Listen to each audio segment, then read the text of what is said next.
Okay, today we're going to go over taking the chains off of 14T and how you put new ones on. This is not going to be how you time the baler. This is just showing you the reference points how I do it when I time the baler, or actually not when I time it, but how I change the chains.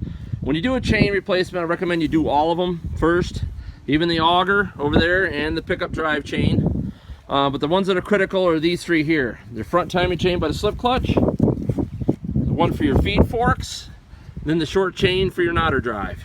And the reason I take them all off is this is the step you go in, is you're going to time the feed forks first, then you're going to time your knotter drive, and the last chain you put on is that one up in the front on your slip clutch. And the reason is because this chain here has to feed around, and you don't want to do any timing to get this chain fed around, which, because it's so close to the frame, you can see here, you want to be able to turn it around. You want to be able to put the masher link on together up here on top of the sprocket. So like I said, the last chain you want to put on when you're doing the timing is that front chain up there on the 14.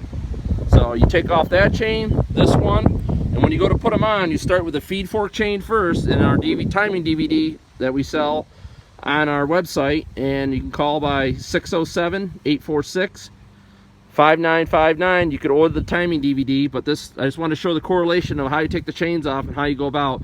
You time the feed forks first, then the knotter, and then the last chain you put on is the one in the front, so you can make all your adjustments back here while the chain's off. If you have any questions, again, you can call us at 607-846-5959. Thank you.